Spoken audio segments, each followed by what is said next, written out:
If you can't be my village, then get out of my beach house. Y'all already know what time it is. I got the black V-neck on.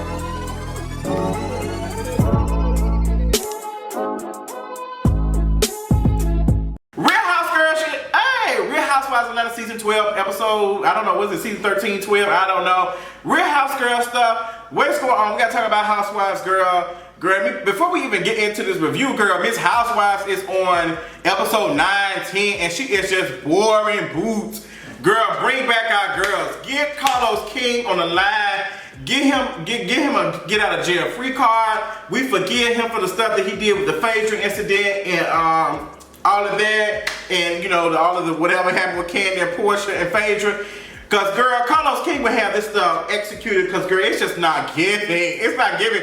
This we halfway through the season, and it's just like, I hope this is like a 20, like maybe 15. Go ahead and get to Kenya's wedding. Give us a Q2 episodes after that, cause it's just not giving anything else, girl. She's just boring. We coming back off the Marlo and Kenya argument that we missed or whatever, and they were just going back and forth trying to figure out why they don't like each other. Well, mainly Marlo trying to figure out why Kenya don't like her. Why Kenya don't like me? She's always, Marlo girl, you've been nitpicking with Kenya for the longest, like, and shortly after that you were saying stuff like you be nitpicking with Kenya. You were talking about her butt not being real. You was talking about her makeup, her skin. Like, Marlo, there has been some shade that you have thrown at Kenya that it's just like, there's no coming back from that. Like, you can't be out here saying, girl, your skin looks terrible, and then expect to be friends with this person next week. Like, you can be throwing a little shade at her like, girl, Kenya can't keep no man.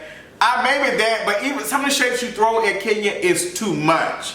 So I think, like, everybody throws shade in the group, but like Marlo, the shade you throw at Kenya is just like, there's no coming back from that. And I don't even understand why Marlo is so pressed about being friends with Kenya. I don't know, maybe like Marlo, you know, taking in these kids, her siblings, well, I'm not sure. I think what is it, her sister kids or something, her nephews and nieces. Maybe that is messing with her, making her a little bit more sensitive and stuff. Maybe her cherish life or something, I don't know. Cause Marlo just seems so like different a little bit now. And girl, I don't know what to say. So Cynthia's like, girl, we gotta figure it out. Da da da da. And Kenya's just like, girl, you've been nitpicking me every chance, and I'm just not here for it. That's why you got this shitty ass room. And I'm like, okay. You know, I felt like the new person should have got the trash room. Honestly, if you would have did something like that, or you just had somebody, I would have did the thing like, let's play a game, and then whoever wins the game gets these rooms. Like, do stuff like that where like make it fun. This is how you extend the episode. This is how you make the episode juicier. Y'all could have had stuff like that. For this to be a girls trip, and y'all literally have seen the movie Girls Trip, I'm pretty sure.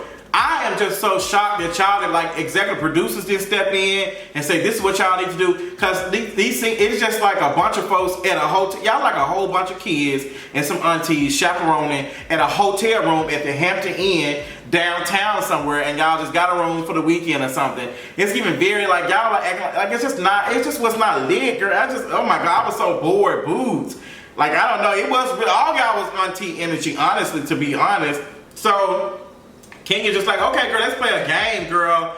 Let's all go to bed. So Kenya wants to play a game, and she's the winner because she was the only one who went to bed. Her nana came and dropped her child off, baby Brooklyn, and she in the room, and you can just tell Kandi on the phone, she irritated. She's looking like, where Kenya at? Where Kenya at? And she done went upstairs to find Kenya. Kandi knew exactly where Kenya was at. She was like, you can tell that Kandi was like a little bit, she was frustrated. And Kandi, honestly, I'm frustrated at you a little bit at your response to Miss T.I. and Tiny's accusations and stuff that's been made on Watch What Happens Live. Now, Kandi, I love you, girl. When Andy asked you about that accusations and stuff, you should have said, hey, that ain't got nothing to do with me. I wish them the well and move on. When you get on her and not know what the hell, this what be getting me about y'all celebrities. Y'all be rich as hell. Y'all can pay folks to do everything. Open up these damn dry chicken restaurants every other week. But y'all don't have nobody in y'all circle telling you that was stupid as hell. To come on Watch What Happens Live and to say, like, you should have been prepared to issue a statement being asked that, Kandi, to myself, people, you're guilty to innocent. What the hell, like, what are you talking about, Kandi? when there are literally victims who have been victimized, who have been in situations from sexual assault, who never got any justice. So what is you talking about? What are you talking about when you even know in the industry that you are in what R. Kelly was able to do and get away with it? So what are you talking about? The energy and the politics should be believe victims 100%. You came on there and victim blame on a white man's TV show, Kandi. Do better. Like, I was so disappointed watching it. I know I didn't went off, but I didn't got pissed off watching it. And it's on YouTube. Look it up. Like, Kandi, you should have been prepared for this statement. Y'all, who the hell be in y'all circles? Like, I can't understand how y'all get over here and just say goofy shit like that.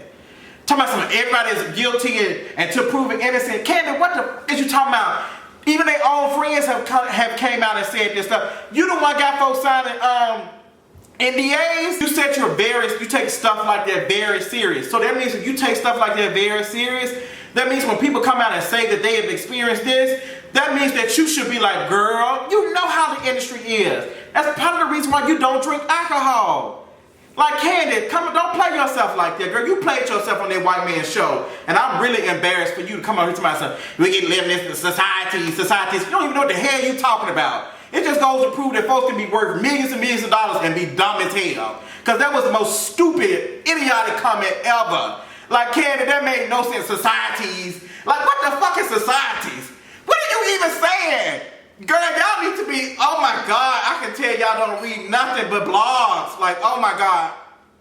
But, whew, got my wig together because that pissed me off. I just don't like victim blaming. When folks come out and accuse people of sexual assault, and I take that very serious. Very serious. Like, you can't come out here and victim blame folks. Like, that's what happens. And that type of energy keeps folks from coming forward about abuse. It is disrespectful and it is trash, and Kandi should know better. Moving on. You can tell that Kandi was pissed off at Kenya more going upstairs, and she goes up there and she said, girl, what's it giving? What's going on, girl? We supposed to be partying and twerking and stuff, and you in the bed. And Kenya's just like, girl, first of all, how these cameras get up here? And Kenya's like, girl, they came up here because we on the show. Literally. So this is why I'm trying to understand what Kenya is talking about. Something, oh, this and that. You planned this trip, Kenya. You planned this trip. You told our ladies you were so interested flying on a private jet, doing that. Maybe you should have took that money you used for that 30-minute private jet, and maybe you should have hired 2 nannies.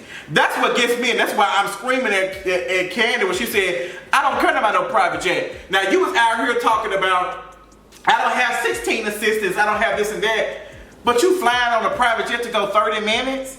So maybe if you had cut the budget on the private jet and been on the Sprinter, maybe you would have had enough money to pay a nanny a proper wage to keep your child for the weekend. And it wasn't like it wasn't in a situation. It wasn't like a situation where you needed to it's 10 o'clock at night. The child is asleep. I'm assuming the child is asleep, so the nanny wouldn't necessarily be up working 24 hours. But it's a situation where you pay them, because I know there's folks who have their kids, who have a nanny keep their kids and watch them while they sleep. So it's not really work too much for them. I'm pretty sure you'll find somebody who will watch your child sleep and for a cute coin. So I'm just not here for it. So Kenya is just using an excuse, and Candace irritated. She went back downstairs and she talking about it. Porsha brings up we all got kids. We all got paid and fee, period. So that's what it's giving. She just like, girl, it would have been okay had Kenya just communicated and just said, hey girl, I got this situation going on. And we saw that when they went to dinner. It's like Kenya just could have just told the folks what she's working with. But now she out here talking about she needs community, she needs village. Girl, you have spit on the whole entire village. They damn sure ain't gonna help you. Like, girl, what's a given? So the next day comes up. Everybody cooking breakfast, I guess feeding themselves. Once again, no organization, no nothing going on. I am still screaming at Cynthia having that Ziploc bag of their food and trying to take on. That was very much auntie behavior. So they end up going to, what would they end up doing? So the next day, they end up, they cooked their little breakfast or whatever, and then they moved on. And that was the day of the Breonna Taylor trial. And then they end up going to work out before. They did a little workout. some other stuff that was just unorganized. It's just like y'all should have had some structured stuff. Like people, like everyday folks, we can do lazy stuff like that. No organization on what's going on for the day, the event. But something for a TV show, it just looks terrible. It just looked workout with alcohol. Like it was just so bad. And Latoya was trying her best for some camera time. Like, and Latoya, I ain't interested in you at all, girl. I done seen 2 videos of you that have me looking at you crazy. The video you talking about that black woman's hair, talking about how nasty her braids looking and how her lips looking big. It was giving me very much anti-black behavior. And then your man was calling you on Instagram Live, and you were just showing out for the cameras and stuff and just being real weird. Like, yeah, you do give me one of those folks. You come off like that. It's a mess, a hot mess. So they end up going back. They're getting the details from the Breonna Taylor stuff, and Porsha is emotional. And they're just, you know, about to get the news about the charges or the lack thereof of charges. And I just, you know, it's a real moment for a lot of them. They just like, I don't understand. And I was kind of taken aback by the Canadians' comments, Tanya and Latoya, who anti-blackness is global. It is not no one thing that's just happening in the United States or a little bit in British or in the UK. It's everywhere. Anti-blackness is global. So when we talk about ending white supremacy, it's not just in the United States. It is global. It is global. And we have to understand that. And for them to say something like that in Canada, it's not that bad. Girl, I'm pretty sure some black and brown folks who are living in Canada right now who beg to differ with you. So I feel like I really feel like y'all need to want a black history or some type of black studies class.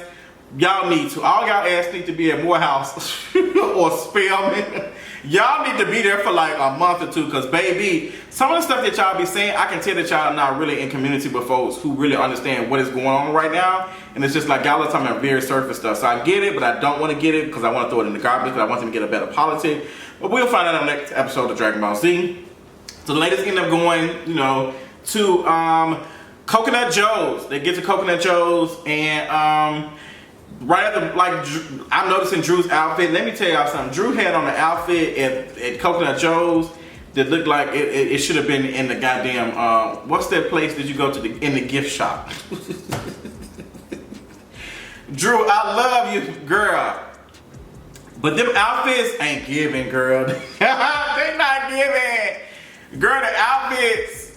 You had on some blue outfit in the confessional, and it was just ill-fitted. It was just rising up. I was just like, girl, Drew, you on Real Housewives of Atlanta, girl. You gotta step your pussy up, girl.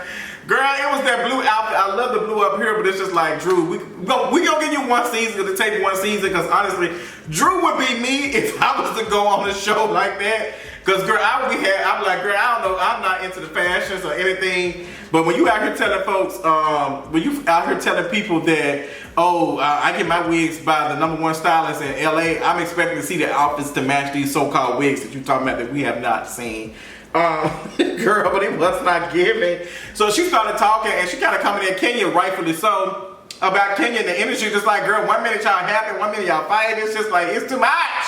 And then Drew out here probably don't know what to say, because her man out here running her whole house and moving her stuff out. Something is very fishy about that. The whole way of how Drew's man is out here moving her stuff and doing this and signing the closing of the house without telling her anything, it's giving me very much Peter tease. Like, if it's both our credits on the line, first of all, we married, so if anything happens to this house, I got to be responsible too. There's no way in the hell you could be making decisions with my name on some shit and not tell me about it. Hell no, girl, no. Absolutely not. So, girl, while she coming to Kenya, she be having a conversation with her man. Oops. So she talking to Kenya and just like, girl, you know, what's going on? I would like to know more about your child. And Kenya's like, girl, if you want to know more, you can ask outside of here. Why you wasting this moment? I feel like you ganging up on me.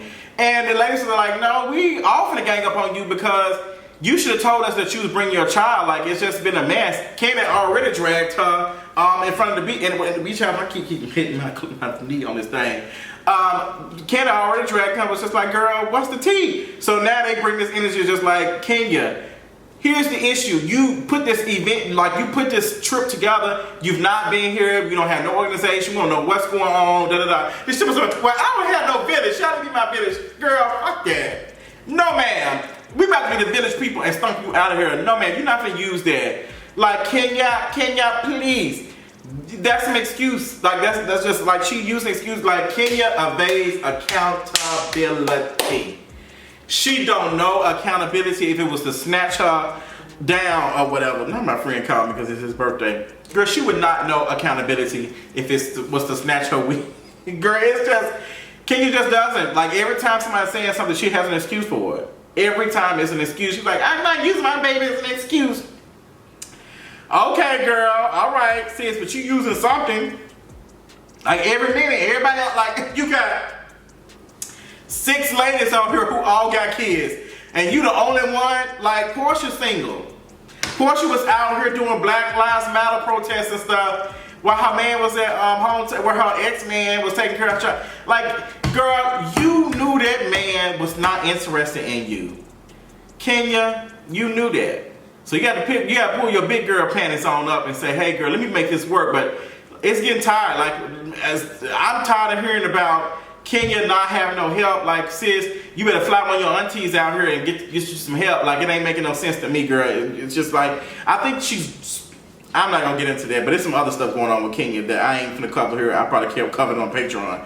But I don't think it's the nanny thing. I just think that Kenya is dealing with a situation where she is very terrified of letting anybody else be around her child, and it's coming off a little bit unhealthy, a little bit like it's just like real. And I'm not trying to do no mommy blame stuff or anything, but it's just, I know I've heard about like how that happens and all of that. You know, not wanting to take your child daycare, but it's just like, Kenya, like, you got to let your child go eventually. Like, you cannot watch your child 24/7. Like, your child eventually is gonna grow up and they're gonna be grown. Like, you got to learn, sis. You got to do something. I don't know, girl. It's interesting. So mothers, come out here. Parents, come in here and tell me what's the tea. Like, what do you think about that? I'm asking y'all, what do you think about that? Because I'm pretty sure some of y'all can relate, not wanting to do it, but you have to, because y'all have to. Y'all have to go to work. Y'all got to go to work. You got to go to your jobs. So you don't have the ability to be able to do that. So it's just like, you know, how do y'all feel? Come in. I'm sure I'm going to be looking at the comments with this. So Coconut Joe's girl saved the day because homegirl Tanya's like me. She ordered some food and some shots. That's me, girl. Can I get an order appetizer, baby? As soon as I sit down, if I'm hungry, it's giving appetizer. Let me get some calamari. Let me get some mushrooms, some stuffed mushrooms. Let me get something, baby. I need the food. Give me some shrimp. I want me some appetizers right now because I be going to put something in my mouth. Period. So Kenya ends up giving a trash apology. The apology was very half-assed, but they took it and moved on. But I did scream at the energy that Porsha gave her. Baby, the energy that Porsha gave was enough. Baby, Porsha told her, she said, I'm gonna wait till everybody get off their phone and start texting and stuff. And baby, yeah. Porsha Payne does. She said, Porsha, she said, I'm listening and I hear you and they can hear you. Baby, Porsha was talking to her like, bitch, you not gonna give me nothing. I am so proud of Porsha's growth. Matter of fact, y'all record this on y'all TVs and post it on Instagram. I am in love with Porsha's growth. The way, cause she has learned, like, cause Kenya is one of them folks. She talking about some passive aggressive. Kenya, you are the queen of passive aggressiveness. And you are not used to the new Porsha and how she just like, you cannot get a rise out of her. Like, y'all want to paint Porsha as angry and ready to fight, all that. Now Porsha's just like, oh yes. Just moving with grace but so much shade. Porsha is, now that's the best thing that Bravo could have did, is keep Porsha ass after that Cordell shit. Baby, Porsha is giving, girl. It's giving. So Porsha paid Kenya does. And they can hear you too. Bloop, bloop. Because that's what's going on. Then you got Marlo in the background dragging Kenya again. Something wrong with her, but didn't want to be friends with her. Girl, it's not making sense for me. I don't know what else happened after this. Are they going back to the house? The stripper about to come out, Bolo. Bolo has a cute shape from what I've seen. I've seen pictures of him on Instagram. But he don't have no sex appeal to me. He's just muscles. He just body. And he don't have no sex appeal, honey. Y'all should got some dark-skinned man with just sex appeal. Like, there are some strippers in Atlanta that will give you sex appeal. He was just muscle. He just go to the gym. But he ain't got no sex appeal to him, girl. It's cute for what it is, but it's just like, I want a sex appeal. Well, I guess they got some type of said, aha! That's what's gonna happen on a super sized episode of Real Housewives of Atlanta. That's what they said in the preview. Yeah, cause girl, what y'all been giving us is a free frosty, okay? Cause it's not been given. Girl, that's all I got. Let me know what y'all thought about this episode of Real Housewives of Atlanta, and let me know what y'all thought about my comments. And parents, especially my mothers out here, let me know how y'all feel about them and the attachment issues. Let me know in the comments. I'll talk y'all later on tonight.